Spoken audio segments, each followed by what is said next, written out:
Welcome to After Church Tea Time today. Welcome, everyone. I'm very happy to have you here with us, like Brenwell and Andy and Nikki. And I'm Christy. And yeah, we were just grounding into the topic a bit and chatting like about challenges. And I think we all experience them, right, in our journey along and in different areas, and also to learn through the teachings of union that it's not against us, but always for us, that it brings us closer to God, that it's always an opportunity and to not run away from them, but to face the fear and the eyes, so to speak. And that's kind of ascension, right? Like that we make a choice and then the challenges are coming up, which are like in the way to reach that goal or our dreams and to manifest them into reality. And I was always a person, like I shared, like that loved challenges, but of course in the middle of it, it feels sometimes, oh my gosh, what is going on? But afterwards, you're always growing, right? You come closer to yourself, into your power and with God. And yeah, there are all kinds of challenges. So I'm kind of, yeah, passionate about that topic, right? Because you feel so the contrast before the teachings of union and how you felt back then and how much challenges we already overcame, right? It feels so far away. Like, oh my gosh, since years we are here now. Like the dinosaurs, like Jay said once, right? It really feels this way. And you cannot remember sometimes yesterday, like what the challenge was or what you healed through. And yeah, to speak about it and also make faith and hope maybe for other people who are new to the teaching. And yes, to support them on their journey that they can overcome everything. And that's really like the cool thing, like about the teaching. There's nothing too big for God. So who wants to start, or like maybe some challenges therein, or like just maybe some thoughts about the Sunday service today? Yeah, is everybody feeling? Good, yeah. So I'll start, and I want to say that your sermon was very good and very well timed. I think and just what you shared right now was also quite well timed, because I think we do forget. We forget the journey that we've taken, and it's something that you share. When you undertake your hero's journey, it is literally that. It's a hero's journey, and you are going to climb the mountains, and you're going to put your flags in certain places. You're going to move past those flags and forget about them because you've healed through them. But there's also the other part where you come back to that cycle of healing to go deeper with it. And that's the point at which we need to remind ourselves not to become discouraged, because again, you shared it, and it was shared in the intro and outro by Laura, that you just actually go deeper all the time, and you get closer and closer to yourself, and it's for your good. And sometimes we forget that it's for our good. So it was just a nice reminder to say, well, actually, this is for you. It's not to you. And so I think that we need to just remind ourselves of that as much as we possibly can, that it's for us. And it's going to feel tough sometimes, but again, when you've gone through it and you come to the other side, you don't realize how many steps you've taken on the journey, but you've been on a journey.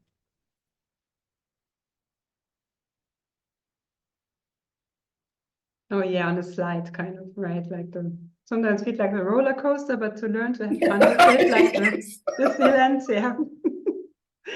Yes, it does feel like a roller coaster To sometimes. take it with like a bit of sugar, and yeah, like of course on the other side there is like God with open arms and your twin flame, right? When we allow the pain to feel, especially.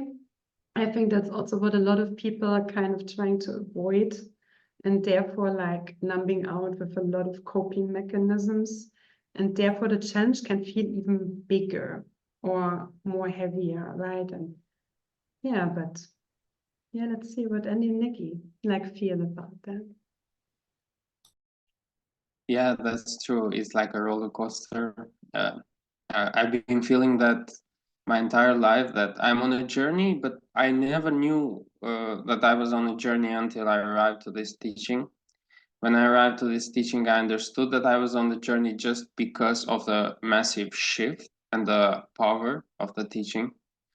And it always felt like I was born again when I healed something big, like something at the core. And that's really life-changing. And that has really helped me on how I see myself, because I also grew up with parents that I was looking up to, and I was kind of building my identity and my persona based on the things that they taught me, which were not loving at all times. And when I actually arrived to this teaching, I also arrived to the realization that I am myself, my divine self, and I saw that it's a journey of self-discovery of who I am and releasing all these false images that I have portrayed myself of who I was and how I was supposed to act in life, and how I was supposed to treat people, treat myself, etc. And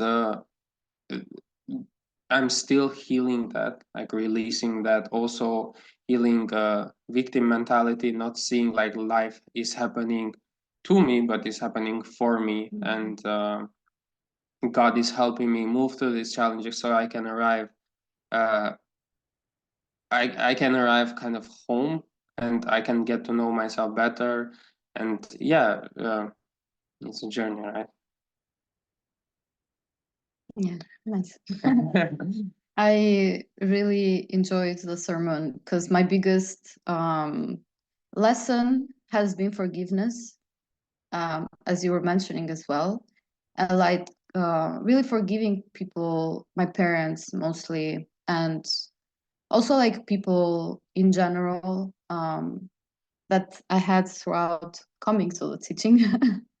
Because I had like the same kind of background. So my parents like were teaching me not to have boundaries, like to be nice, to be people pleasing, and I wasn't hurt. So I've learned that these were just a pathway. So like I chose them to learn, and so that I can be of purpose to others. So it has like the bigger purpose on earth. And like I know that Jeff and Shaleia has said that we choose our parents. So like we chose those lessons, and it was never against us, it was for us. And like what I got, it was just like a confirmation that okay, forgiveness, you have to forgive, you have to let go. And I really loved the passage that you read from A Course in Miracles, and what you said also that Jeff and Shaleia has shared about forgiveness, to let go completely, and also to see like a mistake that the other person does towards you as not actually true. So like, because it is not, it's not like it's like a invisible sin, because it doesn't actually exist in truth. So when we see it like that, and like we forgive and we let go of that, but then also like we use our logic to put boundaries, that's like the healthy part of it. So like we kind of I've learned this, not to tell myself that it's okay just like to forgive and just like let go and just be friends and all love and light and everything like that, but actually use our logic and really like see, okay, like this person did this to me, I have to be not cautious, but I have to put boundaries, and I have to see, will they change, will they choose something else, are they loving me, is this relationship going somewhere, or is it meant to just like dissolve? Because like sometimes I feel like God just puts us with people so we learn just a lesson, and they're not meant to be in our lives anymore.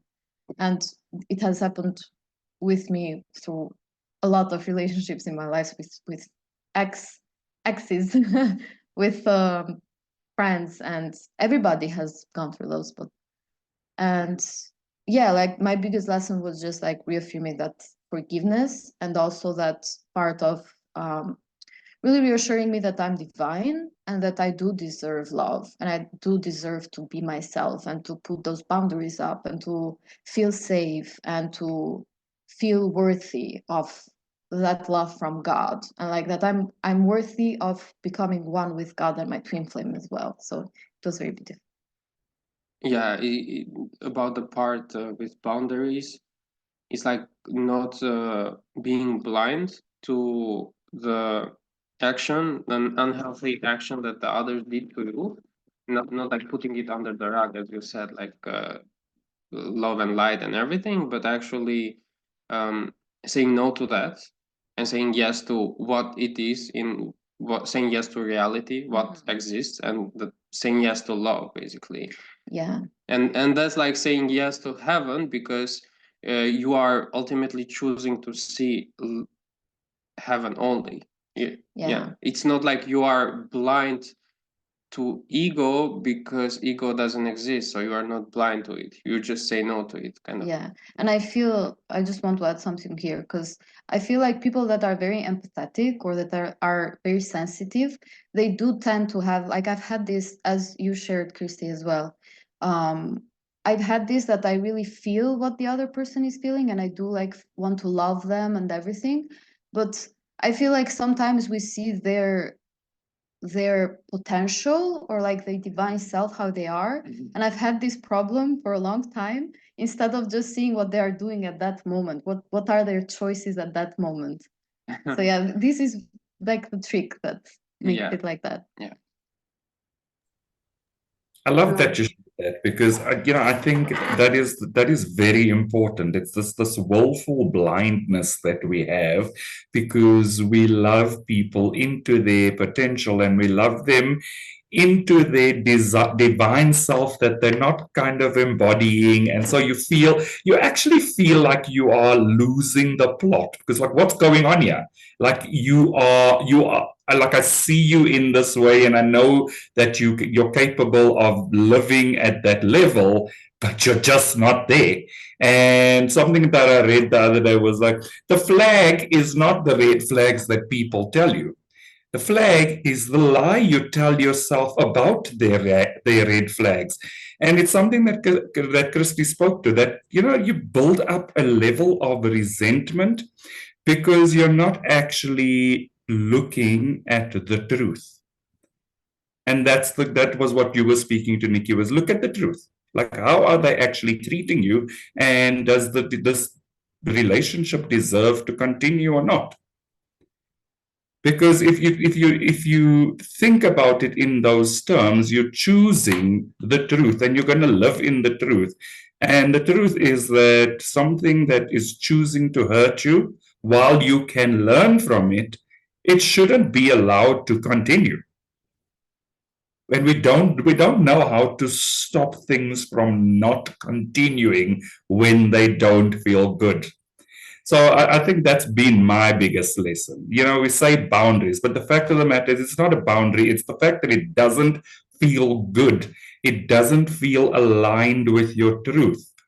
And so I had a very interesting false twin flame experience that was just perpetually, like, he just chose to lie all the time. And I was like, what? Where is this lie? Like, what is the lie? And the lie was that I was not honoring myself, because it didn't feel good, but I chose to stay there.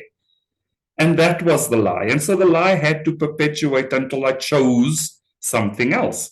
And when I started choosing the truth in that space, the relationship automatically dissolved.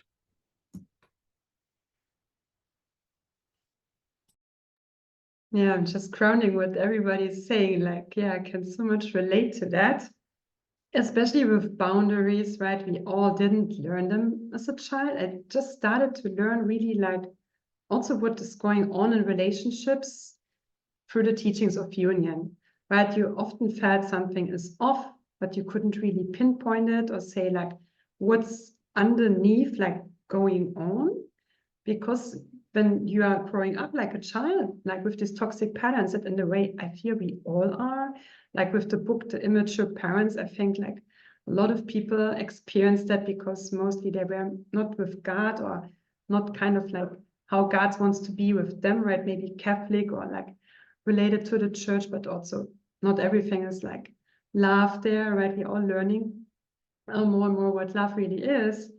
And so boundaries are a big topic. And so therefore a lot of things could happen.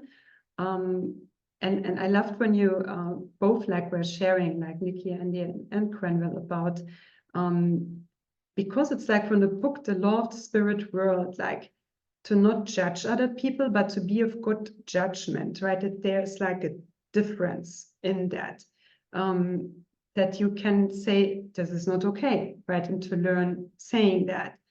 That doesn't mean I don't love you or you're not my brother or my sister, by God, right? But this is not okay. And to see that and to be honest, and that this is actually loving, to point things out, even if it makes others uncomfortable, right? Of course, not everybody wants to hear that. And you're also not dependent on their reaction. It's also kind of like what I was learning, to distance myself from others, right? Of course, when you love somebody, you want to make the relationship work, but when it's just like working when you are doing everything, then something is wrong, right? So when it's not like about divine relationships when the dreams coming true equals, Jeff and Shaleia go in depth there, like how you feel like when a relationship is divine, when you can be all of yourself and you are welcomed and also like respected, right? Respect is like a big thing, that somebody also like listens to you and cares like how you're feeling, right? When you're feeling, I don't feel like good with that and that, and other person is not wanting to hear that or doesn't care in a way. That's kind of what I sometimes experience, unfortunately, like with people. Then it's time to set a boundary, right? And to know, okay, they don't really want a loving relationship with me. So I think especially since children, to learn, and what we are doing with the community and the children in there is so beautiful, to show them like who they are, that they are divine since birth, that they got to know that and how powerful they are and their choices. And I think also what you mentioned is kind of like what keeps you often in a relationship when you love the heck out of somebody, kind of, that's the hope, right? You hope that they would change, but that actually prevents you from healing when you like keep hoping that, but the behavior is still the same over and over again, right? And I remember, if I remember right, in a live class, Jeff even said that is kind of like stupid, and to recognize that when something is not changing on the outside, right? So to keep going like that, then we are stupid. Yeah, and it's safe to acknowledge that and to make a new choice, and then to set a boundary and then see what happens. Yeah, so it's coming up for me right now. Yeah, I agree with that, because I feel like it's the same also with your twin flame, because if you try like to make your twin flame do something or change, like it's like a denial of your union, of your oneness. So it doesn't change. It's like the same thing. And like I know that Jeff and Shaleia talk about this, that your false twin flame is like the same as your twin. It has to be treated the same until it is proven otherwise, because else like the lessons will not be learned. And I've learned this with Andy. Even though like we were physically together, I've had like 1 year at least that I was trying to make him change. Like I was trying to make him do stuff, and I was like very early in the teaching, so I was like still grounding it and understanding it and everything. And yeah, and it doesn't work. It's just like always inner. Yeah.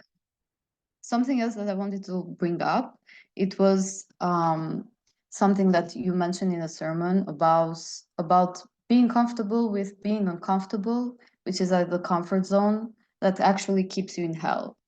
Because when we're like comfortable, even though like we feel that something is off, just because we were taught, and it's like a thought system pattern learned like while growing up, it's like that's why it's very important to like stay in our feelings, because else it can get like overlooked very very easily, like being comfortable, and you're just like, oh yeah, I'm okay like this, and then like nothing changes outside because we're numbed out Yeah, or something. because you don't know that there is better, and the grass is greener on the other side because you haven't experienced that.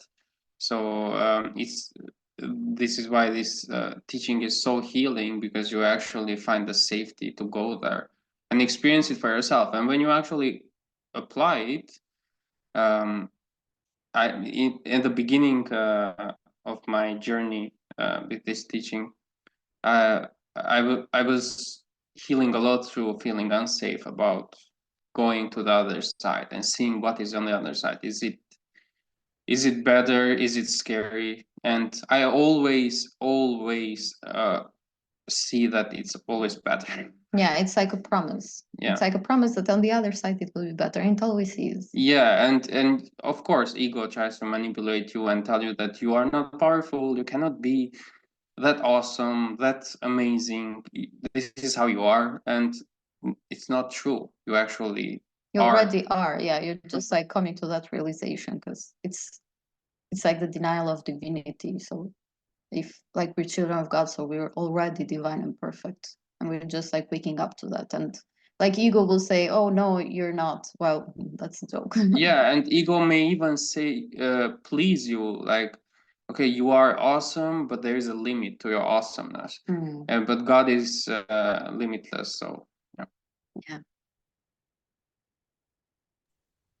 Yeah, I like that you shared that, because I think sometimes, you know, the feeling of not wanting to go to the other side is because it's unfamiliar, right? And so we like things that are familiar, and we will choose to stay in the familiar, which is the comfort zone. And again, it's like, you know, it's just what you shared.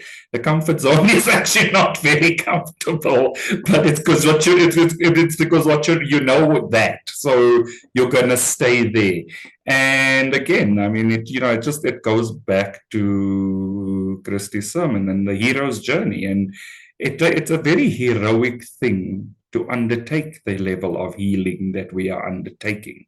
And so, if you travel, if you just engage with life, you are going to come across the challenges. You know, it's almost impossible not to come across the challenges. And so for me, it's always been like, well, you know, what am I getting out of this? Because that secondary gain of remaining comfortable is that you don't grow, is that you have a false sense of safety, a false sense of security, a false sense of yourself. And then we start to heal, and you get this newer sense of yourself. And yes, it was scary to go into that space, but you get a newer sense of yourself, and you get to understand that, hey, actually, my peace is not controlled by controlling my environment. My peace is because I'm actually feeling peaceful on the inside. And so, as I'm feeling peaceful, I choose to feel more peaceful. And to feel more peaceful, I have to go through more of it. Go through to the other side, kind of thing. So, it almost feels like your mind playing tricks on you, right? I know it's going to be painful, but I kind of have to take the pain so that I can get the pleasure, you know, that kind of thing. But the fact is, the healing takes us there. And we do realize that the upsets are not as big as what we think they are. And again, it's from Christie's sermon, you are not your upset. And I think we identify with those things so much before we learn not to identify with them, that we have to become familiar with the new way. And I think that's been my biggest journey, just becoming familiar with the unfamiliar.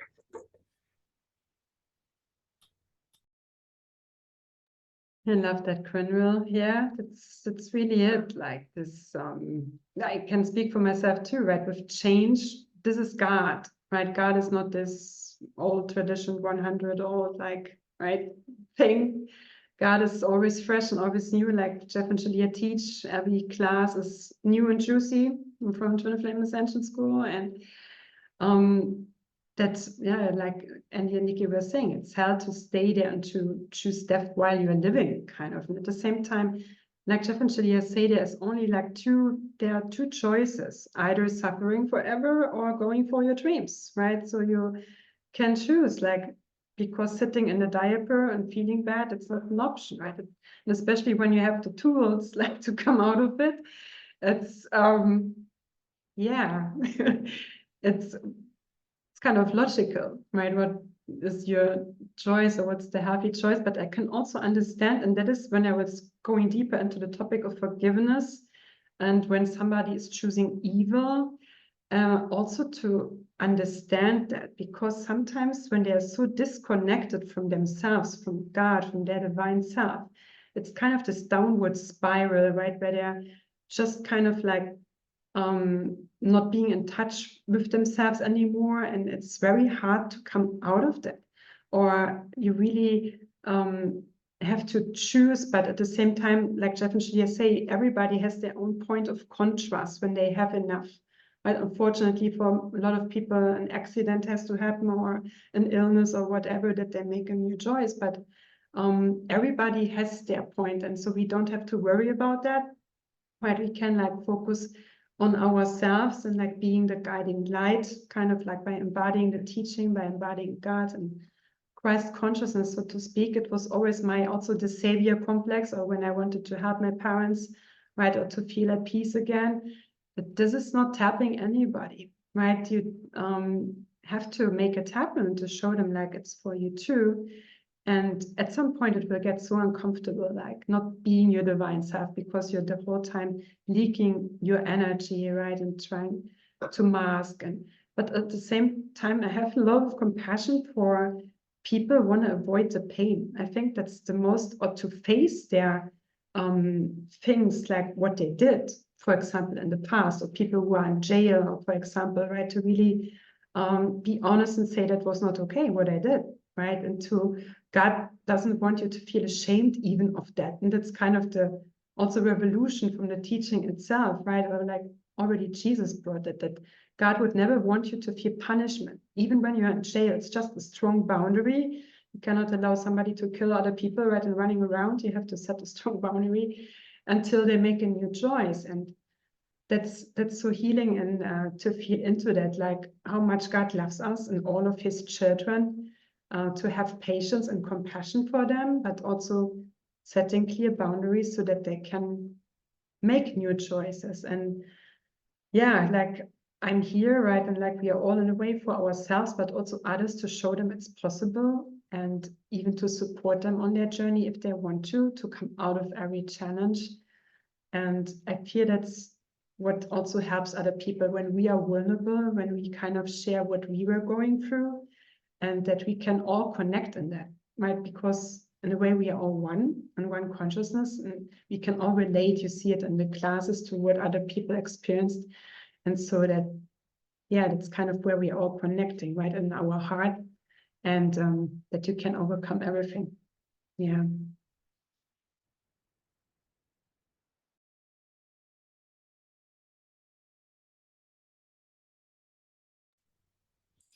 I think something that stood out for me from your sermon, and it's something that's probably been a bigger lesson, is that the forgiveness that we've been talking about. And I've seen it in the other way. I've seen it where people have been unforgiving, and it's actually created disease in their bodies. It's literally created illness in their bodies.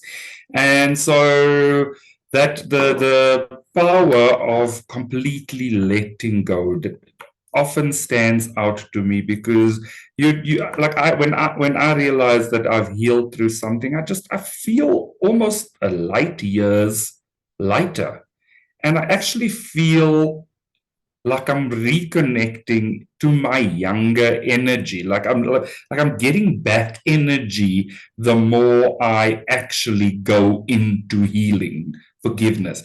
And it's very interesting when you start to realize that your healing physically changes your body. And it's so profound, because all of a sudden you start to actually truly understand the meaning of words.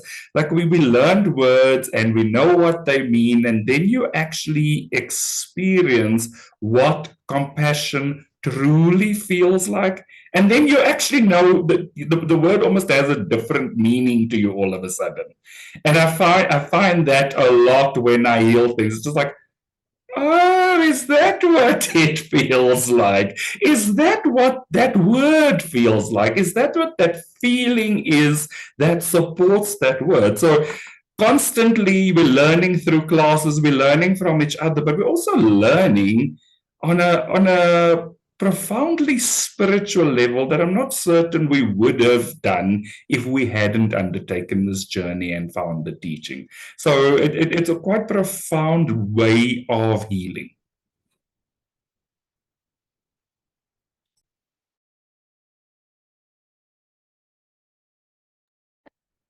Yeah, I agree with compassion, forgiveness, and these words. I feel like when we heal, we kind of touch and get a glimpse of what is that in heaven really, and what does it really mean, and how does it feel.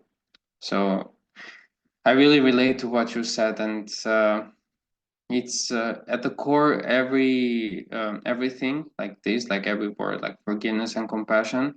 Uh, you feel like it's eternal when you heal it, and in the world, it's kind of conditional.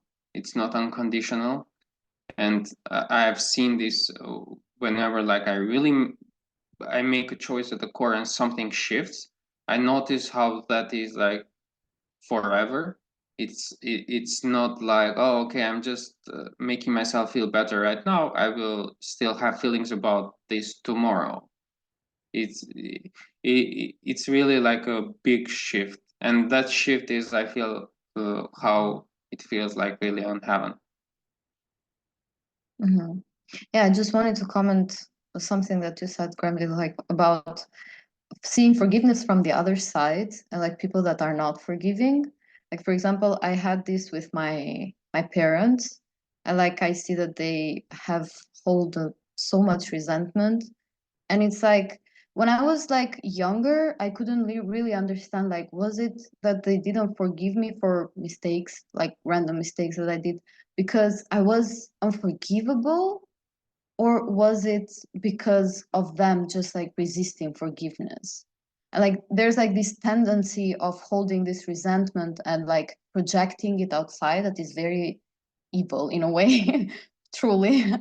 And I really like came to the conclusion that actually no, it was never my fault. Like I can be forgiven and I don't need their forgiveness. I don't need them to forgive me because God has already forgiven me. I just need to forgive myself. I like see that, and that actually had altered my perception of what mistakes were, and like created a very big disbalance inside of me, seeing that, oh, if I make a mistake, then I have to be maybe punished, I have to be unforgiven, I have to be all of this stuff, which were not true at all.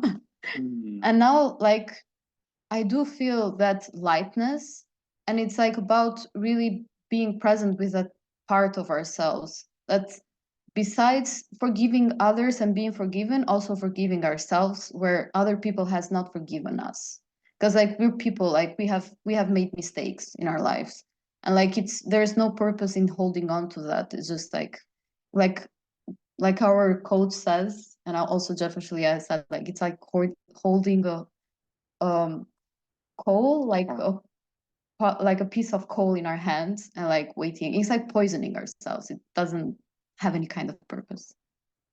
Yeah, and here what you mentioned before about punishment, how the world has taught us is that when you make a mistake, you have to suffer so you can feel what you did.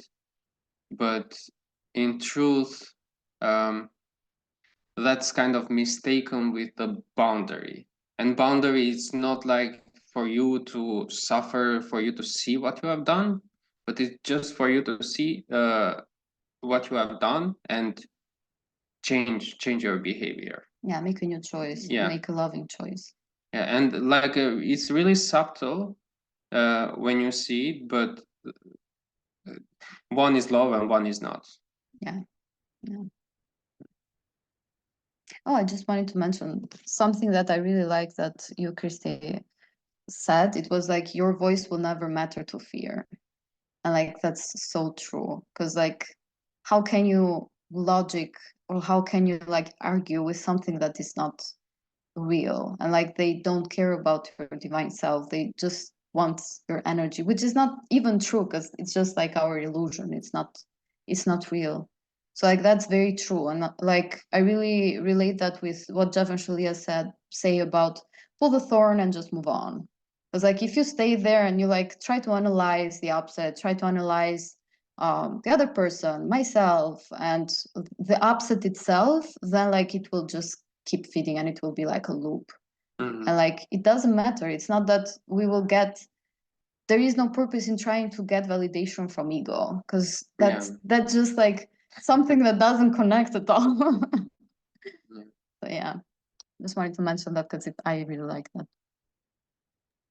No, thank you for sharing that. Yeah, it's in all of what you just said, it's really yeah, ego is never makes sense. Right? Sometimes we try to understand ego or why others were choosing this and that, but never makes sense. Separation never makes sense. So just the truth matters, and that we make a new choice.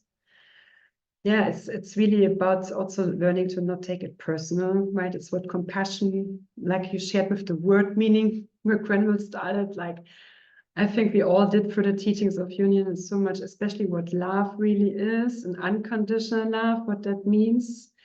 And of course, the more you can love yourself and you forgive yourself, the more you are able to hold space for other people and to have compassion for their struggle, because we already went through that kind of stuff. And so we also knew kind of what it takes, but to come out of that, but that it's possible. And that is why we are holding kind of the shining light and encourage others, like when they are ready, right? You can do that too. And yeah, God through the teachings of union for Jeff and Shaleia is the way out of any suffering. That's what a guru does. Like, that's the truth. We all experienced it. It's proven. God is logic. God is science. It's not woo-woo or anything. So yeah, I just want to check in with you, like how you're feeling. Does everybody feel complete, or is there something on your heart what you want to share? Yeah, I'm feeling pretty complete, thanks. And Nikki too. Yeah, Yes. I feel complete. Thanks, Mike. Oh, thank you very much. Yeah, it was beautiful to be with you here and to speak about it. And everybody, like, have a beautiful Sunday, wherever you are in the world, what time it is. And see you very soon, and take care. Bye, everyone.